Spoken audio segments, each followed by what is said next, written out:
Hello everyone, welcome to my channel grow with divine Divya. तो आज का हमारा टॉपिक है पाइथागोरस थ्योरम।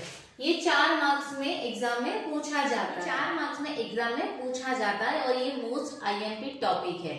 इसके ऊपर से आपको पाइथागोरस थ्योरम 100% लास्ट प्रीवियस एक पेपर में आया ही आया होता है, अदरवाइज कोई ना कोई पेपर आप निकाल के देख लो, ये वाला थ्योरम होगा ही होगा। या तो इसका कोई सम दे दिया होगा या फिर थ्योरम 4 या 3 मार्क्स में पूछ लिया होगा। तो आज हम यही टॉपिक के ऊपर एक्सप्लेनेशन करेंगे जो आपको इजीली समझ में आएगा। तो सबसे पहले हमें उसका स्टेटमेंट आना जरूरी है और उसको समझना जरूरी है। अगर समझ में नहीं आएगा तो लिखेंगे क्या? तो उसके लिए मैं आपको आज स्टेटमेंट सिखाती हूँ। तो व्हाट इज द स्टेटमेंट? तो in a right angle triangle, एक राइट एंगल ट्राइंगल है। राइट एंगल मतलब उसका एक जो कॉर्नर है वो 90 डिग्री ही होना चाहिए। तो in a right angle triangle the square of the hypotenuse side, ये जो हाइपोटेनियस साइड है उसका square is equal to the sum of square of the other 2 sides. तो ये जो तीसरी साइड है जिसको हम हाइपोटेनियस साइड बोल रहे हैं उसका सम ए और बी का स्क्वायर का सम होता है, मतलब A square plus B square equal to होता है सी स्क्वायर। तो this is our statement of Pythagoras theorem. अगर आपको ये समझ में आ जाता है तो हम इसका प्रूफ बहुत आराम से इजीली कर सकते हैं। तो चलो हम इसका प्रूफ देखते हैं। ओके, तो पाइथागोरस थ्योरम हमेशा राइट एंगल ट्राइंगल के लिए ही यूज होता है। तो ये हमारा है राइट एंगल ट्राइंगल, ये हमेशा 90 डिग्री का ही रहता है। हमें क्या प्रूफ करना है कि A square plus B square equal to होता है सी स्क्वायर, हमें ये प्रूफ करना है। तो अभी हम ट्राइंगल लेंगे ए बी और सी। तो हमारा गिवन क्या है? तो हमें गिवन दिया है we have triangle ABC is right angle।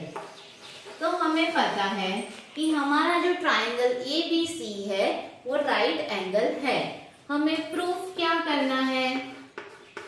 तो we have to prove that AC square equal to AB square plus BC square. तो ये हमारा प्रूफ करने का स्टेटमेंट है। हमने जैसे कि स्टेटमेंट पढ़ा, अभी हमें इसको प्रूफ करना है। तो हमने ट्राइंगल ABC राइट एंगल लिया और हमारा प्रूफ है कि हाइपोटेनियस का square sum of AB square plus BC square होता है। तो वी नो दैट ट्राइंगल, इसके लिए हमें बीच में एक डायगोनल लेना है विच इज D। तो राइट एंगल है तो इसके लिए बीच में एक डायगोनल लिया है which is D। BD is the diagonal of triangle ABC। Now we know that we know that triangle CBD is congruent to triangle ABC। So from that we can derive this BC square equal to CD multiply by AC। This is our statement 1.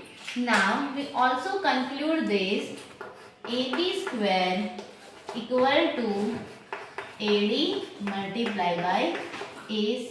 This is our number 2. Now we know that AB square plus BC square, तो हमें करना है AB square plus BC square। तो what is AB? तो AB is AD multiply by AC plus CD multiply by AC। Now हम common निकाल सकते हैं AC को। तो यस, AC को हमने कॉमन निकाल दिया तो हमारे पास बचा AD multiply by CD। Stop.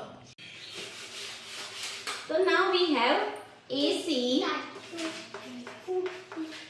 AD multiply by CD। तो हमारा AD मल्टीप्लाई बाय CD क्या है हमारे पास? It's already given, it's AC। तो we know now AB square plus BC square equal to AC square. Now hence prove. हमें जो चाहिए था वो हमने प्रूव कर लिया है। Now we know that AB square plus BC square equal to AC square. अगर ये थियरम आप मेरी मेथड से एग्जाम में लिख के आओगे और इसी मेथड से बिना एक स्टेप गलती के लिख के आओगे तो आपके 4 मार्क्स पक्के हो जाएंगे। आपका कोई एक मार्क्स भी काट नहीं सकता है।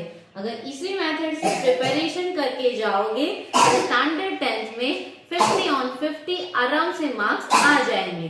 Thank you very much. And आपको ऐसे ही वीडियो चाहिए तो share, like and subscribe my channel. Thank you.